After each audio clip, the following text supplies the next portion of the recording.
केवल बुद्धि पर भरोसा करने में भी खतरा है, इसलिए कि विनाश काल आने पर तो मनुष्य की बुद्धि भी भ्रष्ट हो जाती है।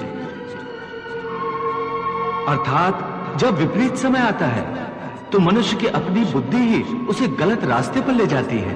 हे मधुसूदन, मनुष्य न तो अपने मन की इच्छा अनुसार कर्म करे, न ही बुद्धि की सलाह माने, तो फिर मनुष्य बेचारा करे तो क्या करे? ऐसी स्थिति में अपनी प्रवृत्ति के विरुद्ध कोई कैसे जीवन व्यतीत करेगा? हे मधुसूदन, मुक्ति और मोक्ष का रास्ता अपनाने के लिए कोई मनुष्य अपनी प्रवृत्ति को कैसे बदल सकता है? इसका कोई तरीका मुझे बताओ। प्रवृत्ति को बदलने से पहले यह जान लेना आवश्यक है कि प्रवृत्ति कैसे बनती है। हे पार्थ, जो कर्मयोगी होते हैं वो आसक्ति छोड़कर कर्म की सफलता और विफलता में समबुद्धि से काम लेकर योग द्वारा परमात्मा पर आस्था रखकर कर्म करते हैं। इसे ही समत्व योगा कहते हैं। हे पार्थ, ईश्वर को समर्पण करने की भावना से किया हुआ कर्म फल प्राप्ति की कामना से किए हुए कर्म से कई गुना अधिक श्रेष्ठ है। ज्ञानी पुरुष कर्म फल की आशा किए बिना समबुद्धि योग द्वारा कर्म करते हैं और पाप पुण्य आदि भावनाओं से मुक्ति पाते हैं। पार्थ, तुम भी ऐसी भावनाओं से मुक्त हो जाओगे जब तुम समबुद्धि कर्म का आचरण करोगे। योगस्था कुरु कर्माणि संगम त्यक्त्वा धनंजय सिद्धि असिद्ध्यो समो भूत्वा समत्वम योग उच्यते। एक बात ध्यान में रखो, फल की वासना से फल पर ही दृष्टि रखकर कर्म करने वाला सकाम मनुष्य उत्तम कर्म करने पर भी कर्मयोगी नहीं हो सकता। ऐसे मनुष्य को ख्याति आदि लाभ प्राप्त हो सकते हैं, किंतु उसे परमात्मा और शांति प्राप्त नहीं हो सकती।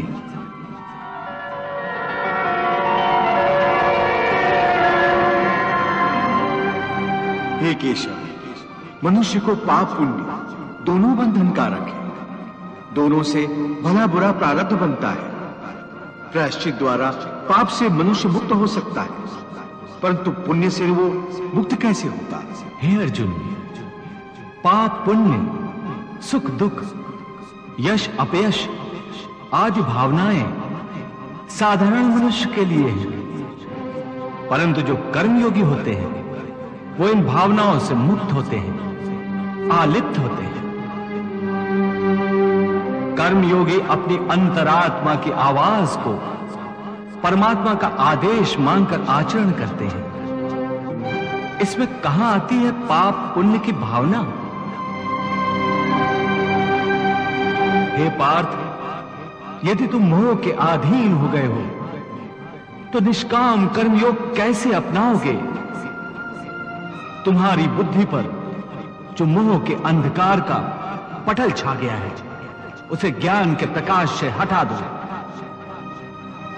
और अपनी बुद्धि को मोह के दलदल से बाहर निकालो। हे पार्थ, यदा ते मोह कलिलम बुद्धिर्व्यतितरिष्यति तदा गन्तासि निर्वेदम श्रोतव्यस्य श्रुतस्य च। हे पार्थ, मोह बुद्धि का अज्ञान होता है और इसी अज्ञान के कारण मनुष्य भौतिक आकर्षण में फंस जाता है। वो जानता नहीं कि देह तथा समस्त भोग नश्वर है, मिथ्या है। जब मनुष्य सत और असत अथवा नित्य और अनित्य का भेद जान जाता है तब वो निरासक्त हो जाता है। उसे किसी भी चीज का आकर्षण नहीं रह जाता। इसका दूसरा अर्थ है मोह का त्याग करना तथा मोह का लोप होने पर मनुष्य किसी भी प्रकार से किसी भी वस्तु की ओर आकर्षित नहीं होता। हे पार्थ, यथार्थ ज्ञान की प्राप्ति होने के बाद मोह का त्याग होता है, आत्मिक योग बल में वृद्धि हो जाती है। योग बल के कारण मन स्थिर हो जाता है।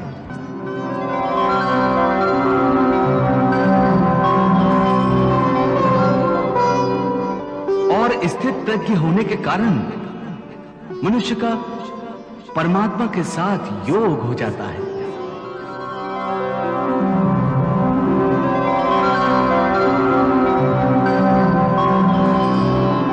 पार्थ, तुम भी आत्मिक योग बल द्वारा अपनी अंतरात्मा में झांक कर परमात्मा को देखने का प्रयास करो। समबुद्धि कर्मयोग का आचरण करो और स्थित प्रज्ञ बन जाओ। हे मधुसूदन, ये स्थित प्रज्ञ क्या होता है, इसे समझाओ। पार्थ, दुख भोगते हुए भी जिसके मन में उद्वेग नहीं होता और न ही जो सुख की लालसा रखता है तथा जिसके हृदय में क्रोध, मोह, भय आदि विकारों के लिए कोई स्थान नहीं होता, वो मनुष्य स्थित प्रज्ञ है। दुखेषु अनुद्विग्न मनाः सुखेषु विगत स्पृहा वीत राग भय क्रोधा स्थित धीः मुनिरुच्यते। हे पार्थ, स्थित प्रज्ञ महापुरुष सुख दुख प्रत्येक अवस्था में आत्मिक शांति प्राप्त कर लेता है। परम आनंद में लीन होने से ऐसे मनुष्य को दुख और सुख कभी विचलित नहीं करते। ऐसे स्थित प्रज्ञ मनुष्य का मन उस दिए की भांति होता है जिसकी लौ स्थिर होती है, कभी डोलती नहीं।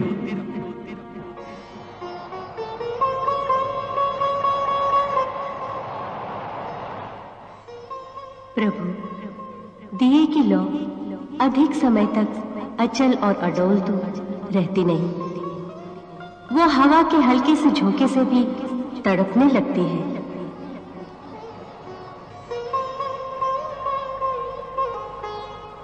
हाँ देवी पार्वती, प्रभु श्री कृष्ण यही तो समझा रहे हैं कि मनुष्य का मन कामनाओं की आंधी में रखे हुए एक दीपक की तरह होता है। कामनाओं के तेज झोंके उस दिए की बाती को स्थिर नहीं रहने देते। प्रभु ये उपदेश दे रहे हैं कि मन को स्थिर रखने के लिए मन की कामनाओं को लगाम देना चाहिए। यदि कामना को लगाम न दी जाए तो एक कामना से दूसरी, फिर दूसरी से तीसरी कामना जन्म लेती रहती है और यह सिलसिला कभी खत्म नहीं होता। जैसे जब किसी व्यक्ति के पास घर न हो तो वो मनुष्य एक झोपड़ा की कामना करता है।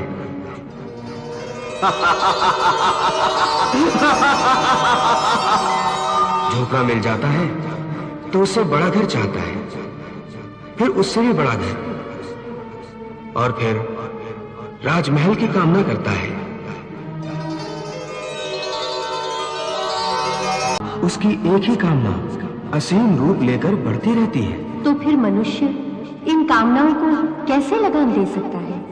इसका सही और सरल उपाय यह है कि मनुष्य मन में संतोष पैदा करे। जहां जिस अवस्था में जिस क्षण में उसे संतोष प्राप्त हो जाए, वहीं उसी क्षण में प्राणी सुखी और शांत हो जाएगा।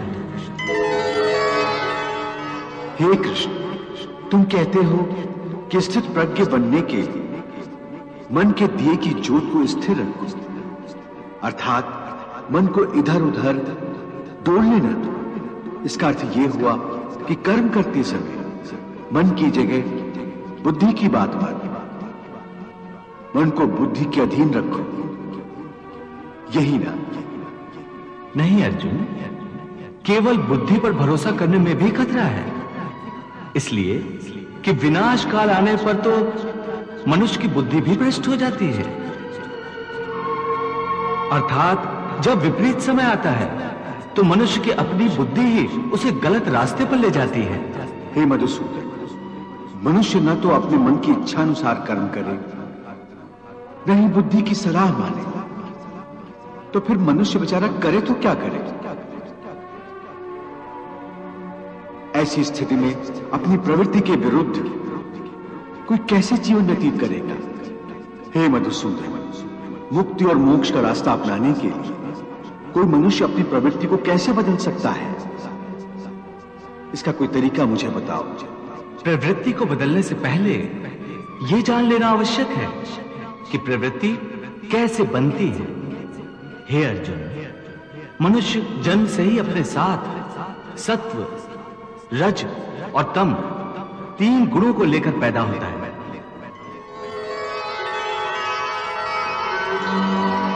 इस सृष्टि की रचना इन्हीं 3 गुणों के आधार पर की गई है।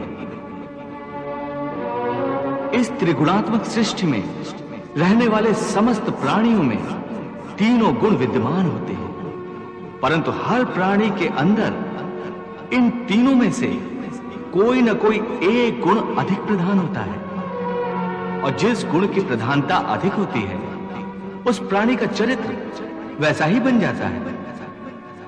रजोगुण प्रधान पुरुष को ऐश्वर्य, ठाट बाट और राजपाट की लालसा होती है। तमोगुण वाला आलसी और प्रमादी होता है। द्वेष, क्रोध जैसी नकारात्मक भावनाएं उसमें कूट कूट कर भरी हुई होती हैं। और सत्व गुण वाला? सत्व गुण ही उत्तम गुण है। सात्विक मनुष्य सीधा और सच्चा होता है। वैसे तो हर मनुष्य के स्वभाव में ये तीनों गुण कुछ न कुछ मात्रा में होते हैं, परंतु जिस मनुष्य में जो गुण प्रधान होता है वो वैसा ही हो जाता है। उसकी जैसी प्रवृत्ति होती है वैसी ही रुचि हो जाती है।